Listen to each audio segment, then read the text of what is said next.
Sir, I need you to step back. This area is for medical personnel only. I'm trying to help. I work here. You work here? Doing what exactly? I'm a doctor, trauma. Huh. Okay, sure. Well, doctor, we've got it handled. Step outside. There are patients bleeding out in there. I need to get in. A man in jeans and a grey sweater walked toward the hospital entrance. Sirens filled the air. Police cars blocked every path. Inside, a gunman held 11 people hostage. The man approached a cop standing guard at the ambulance bay. "Sir, I need you to step back," the officer said. "This area is for medical personnel only." "I'm trying to help. I work here." The officer looked him up and down. "You work here, doing what exactly?" "I'm a doctor, trauma." The officer smirked. "Huh, okay, sure. Well, doctor, we've got it handled. Step outside." "There are patients bleeding out in there. I need to get in." "What you need to do is stay out of my crime scene. Move, now." That officer had no idea what he just did. In the next 47 minutes, a gunman would kill 3 more hostages, 5 patients would bleed to death in the trauma bay, and the one person who could have saved them was standing in the parking lot, banned from his own hospital. The man in the grey sweater was Dr. Marcus Williams, chief of trauma surgery. He had done over 2,400 surgeries. He had trained with combat medics in Afghanistan. He wrote the hospital's active shooter medical plan. The body cameras caught everything, every dismissal, every wasted minute, every death. 8 patients died that night. The lawsuit, $31.2 million. Before I continue, have you ever been ignored by someone who thought they knew better? Let me know in the comments. But that officer had no idea who he was talking to. Dr. Marcus Williams was 46 years old. He ran the trauma department at Memorial Regional Medical Center. This was one of the busiest trauma centers in the state. They treated over 200,000 patients every year. Dr. Williams went to Howard University for medical school. He did his training at Johns Hopkins. That is one of the best hospitals in the country. Then he studied trauma care in Baltimore at a famous center called Shock Trauma. He had been a surgeon for 18 years. He was certified in both general surgery and critical care. But here is what the officer really did not know. Dr. Williams used to be an Army combat surgeon. He served 2 tours in Afghanistan.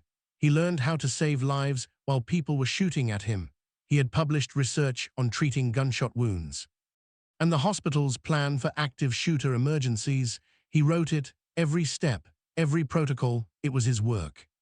That night, March 14th, Dr. Williams was off duty. He heard about the hostage situation on a police scanner app. He lived 8 minutes away. He rushed to help.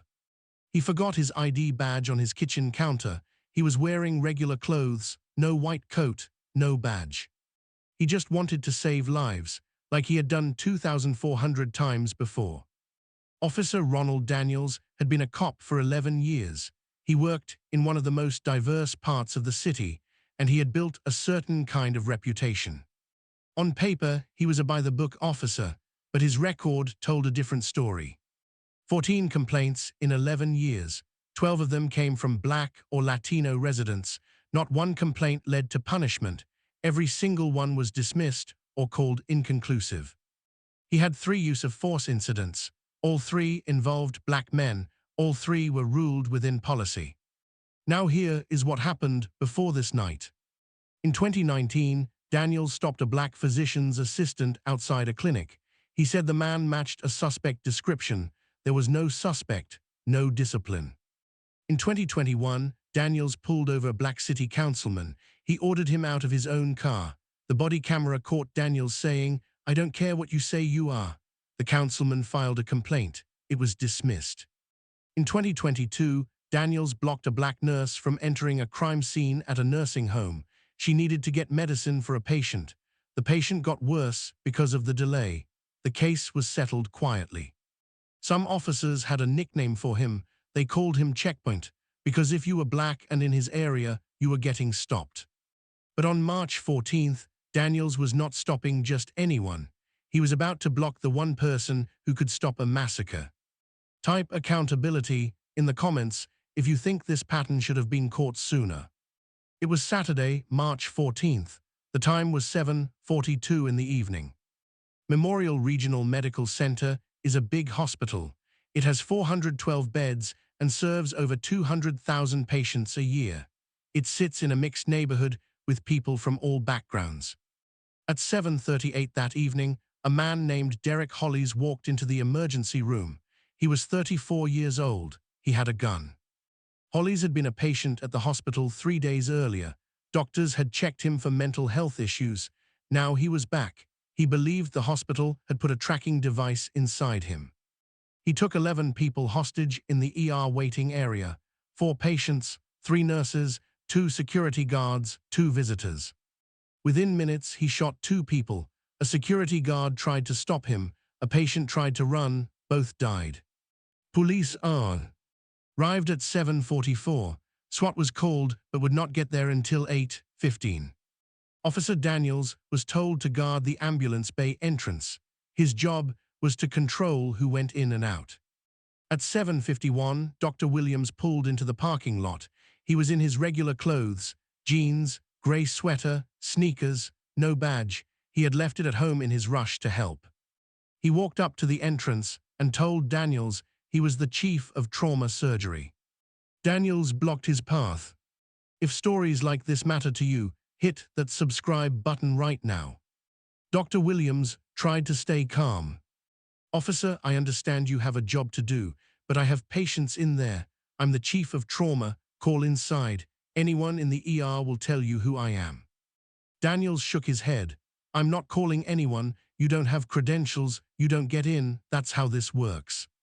People are dying right now. I can hear the chaos from here. Let me help. Sir, I'm not going to tell you again. Step back. Dr. Williams tried again.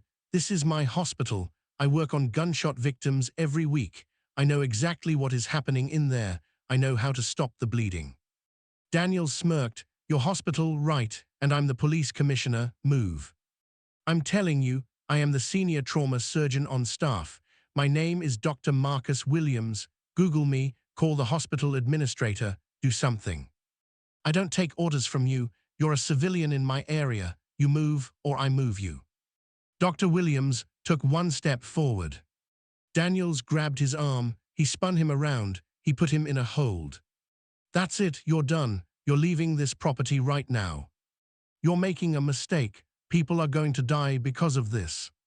That's not my problem. That's yours for not having ID. A paramedic nearby recognized Dr. Williams. He shouted, That's Dr. Williams. He's the trauma chief. Daniels did not flinch. I don't care if he's the Surgeon General. No badge, no entry.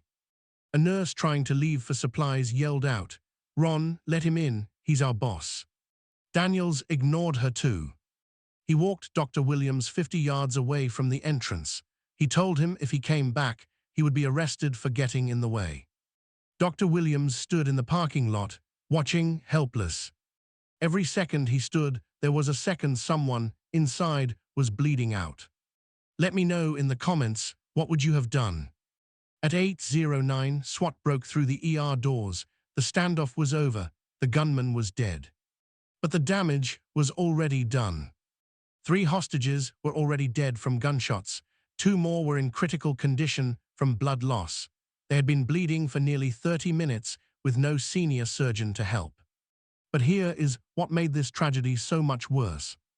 Inside the trauma bay, 5 other patients had nothing to do with the hostage situation. They were already there when the lockdown started. Car accident victims, a stabbing victim, a patient having heart problems. These patients needed surgery, but the hospital was in chaos. Junior doctors were overwhelmed. They did not have enough experience for this many critical cases at once. 2 patients coded within minutes of each other. That means their hearts stopped. A third bled out on the operating table. By 8:47, 5 patients were dead, patients who might have lived if the right surgeon had been there. When SWAT Commander Lieutenant Reyes arrived, he asked one question. Where's Dr. Williams? He should be running triage. A nurse told him the truth. A cop wouldn't let him in. He's been standing in the parking lot. Reyes went pale. You're telling me the chief of trauma has been outside for an hour. He went outside himself. He found Dr. Williams still waiting, still ready to help. Reyes personally walked him inside. But by then, it was too late. Here is what the witnesses said. Dr. Priya Sharma was an ER attending physician. She said, "We were drowning. We had multiple gunshot wounds, multiple traumas, and no leadership. If Marcus had been here, at least 2 of those patients would be alive."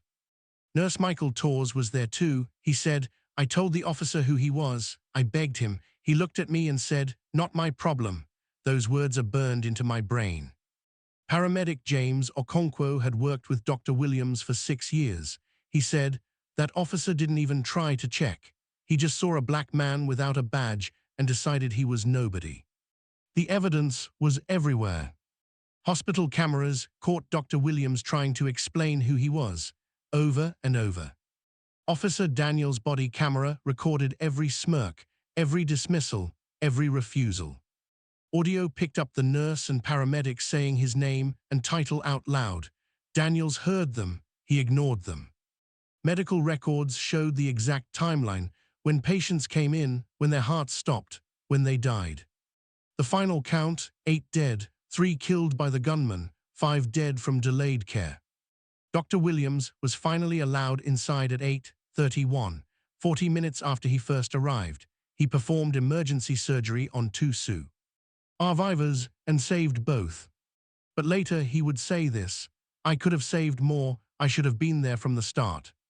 By now, Officer Daniels knew he had made a terrible mistake, but knowing would not bring anyone back, and it would not protect him from what came next.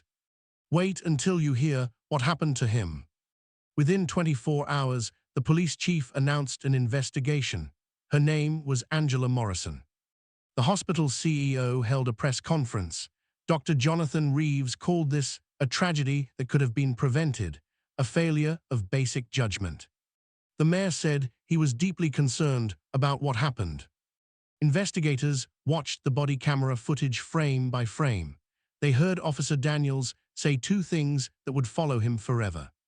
"I don't care if he's the Surgeon General. That's not my problem." 2 hospital staff members identified Dr. Williams by name in real time while it was happening. Daniels heard them. He made no effort to check if they were telling the truth.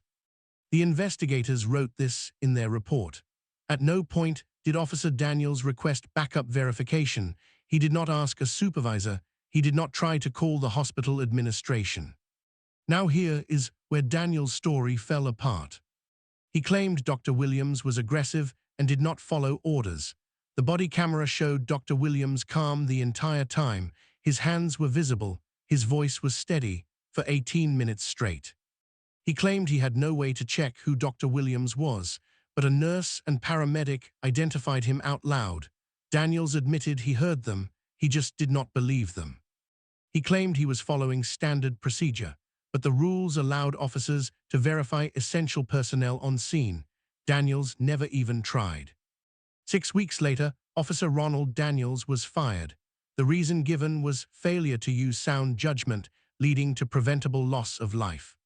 Daniels appealed through his police union. The appeal was denied. Investigators also sent his case to the district attorney. They asked if he should face criminal charges for negligent homicide. That means causing death through carelessness. The DA said no, they could not prove Daniels meant to cause harm. But no criminal charges did not mean no consequences. Dr. Williams gave a statement to the press. "I've spent my career saving lives. That night, I was treated like a threat, and people died because of it." Hospital staff held a silent gathering for the 5 patients who died during the lockdown. They lit candles, they said prayers. Officer Daniels said nothing in public. His lawyer gave one statement. Officer Daniels followed the rules as he understood them. But the consequences were just beginning. Someone had recorded everything, and the world was about to see it. If you believe in accountability, hit subscribe so you do not miss what happened next. That same night, the hospital security footage leaked. A local reporter got it first. By midnight, clips from the body camera were on Twitter. They hit 50,000 views in the first hour. By 6 in the morning, a hashtag was trending locally, Justice for Dr. Williams. By noon the next day, CNN picked up the story. So did MSNBC, So did Fox News. Every network framed it the same way. A black doctor was blocked from saving lives by a white officer. By day 3, the videos had been seen 28 million times across every platform. Twitter had over 14 million views, more than 340,000 retweets. TikTok had over 9 million views from people reposting the clips. YouTube news channels had almost 5 million views combined. Facebook had over 2 million shares. People had a lot to say. One doctor with 89,000 followers wrote, "He told them who he was. They didn't care. They never do." A civil rights account with over 1 million followers said, "This is what happens when bias wears a badge." A podcast host wrote, "8 people dead because one cop couldn't imagine a black man being in charge." One post went viral all on its own. Someone wrote, "My brother is a surgeon. This could have been him." That post alone got over 2 million views. Major newspapers covered the story. The New York Times headline read, "A surgeon, a crisis, and a badge that wasn't enough." The Washington Post wrote, "He was the trauma chief. The cops saw a suspect." Police Chief Morrison held another press conference. She said, "We failed Dr. Williams. We failed those patients. We are committed to accountability." The department announced new training. Every officer would learn about bias. Every officer would learn how to verify essential personnel. 3 days later, Officer Daniels hired a defense attorney. The Williams family hired one too. Comment below with your reaction to this story. I want to hear from you. 39 days after the incident, the lawsuit was filed. The families of the 5 patients who died from delayed care were the main plaintiffs. That is the legal word for the people bringing the case. Dr. Marcus Williams also filed his own claim for discrimination and emotional harm. They sued the city of Riverside. They sued the police department. They sued Officer Ronald Daniels personally. The lawsuit listed several charges: wrongful death, civil rights violations, racial discrimination, negligence, which means carelessness, and intentional infliction of emotional distress. During discovery, lawyers dug into Daniels' past. Discovery is when both sides share evidence before trial. They got his full complaint history: 14 complaints, 12 involving people of color, 0 real punishments. They got his training records. Daniels had only finished 2 of the 6 required bias training sessions. They got text messages from his phone. On the night of the incident, Daniels texted another officer. He wrote, "Some guy claiming to be a doctor tried to push past me. Yeah, right." Medical experts reviewed the case. They said at least 3 of the 5 patients who died had injuries they could have survived, with the right care, at the right time. 14 months after the lawsuit was filed, the case was settled. There was no trial. The total payout, $31.2 million. Each of the 5 families received $5.8 million. That comes to $29 million total for the families. Dr. Williams received $2.2 million for his personal claims. But money was not the only result. The city agreed to require 8 hours of bias training every year for all officers. They created a new rule: medical personnel must be verified immediately during emergencies. They set up a civilian oversight board. This group would have the power to investigate police conduct. The mayor and police chief both issued public apologies. As for Officer Daniels, his firing was upheld. His appeal failed. He was also decertified. That means he can never work as a police officer anywhere in the state again. He was named personally in the lawsuit. The city's insurance covered his share of the settlement, but his career was over. His reputation was destroyed. No criminal charges were filed. The DA said they could not prove he meant to cause harm. Dr. Williams gave part of his settlement away. He donated $500,000 to a scholarship fund for minority medical students. He said this: "No amount of money brings those patients back, but maybe this will make the next officer think twice before deciding who belongs and who doesn't." 6 months after the settlement, Dr. Williams gave a speech. It was at a medical conference about healthcare inequality. This was the first time he spoke at length about what happened. He said, I've done surgery on patients who shot at me overseas. I've worked 30-hour shifts in trauma bays filled with blood. None of that prepared me for being told I didn't belong in my own hospital. He talked about the weeks after the incident. I couldn't sleep. I kept running the numbers, how many minutes I was locked out, how many liters of blood were lost, how many heartbeats I wasn't there to fight for. Then he spoke about what this means for others. I had 18 years of experience, military credentials. My name was on the hospital's trauma protocol, and I still wasn't believed. He paused. Now imagine what happens to the nurse, the technician, the aide who doesn't have any of that. He had a message for healthcare workers. You deserve to be seen for your skills, not judged by your skin. You have a right to do your job without proving your humanity first. He had a message for police. The badge is supposed to protect everyone. When you decide who matters based on what they look like, you become the threat you swore to stop. He explained what he wants to see change: real verification systems for emergencies, real punishment for bias, not paid leave, not quiet transfers. He ended with this: 8 people are dead because one man looked at me and saw a suspect instead of a surgeon. I will spend the rest of my career making sure that never happens again. This case was not just about one officer. It revealed a bigger problem.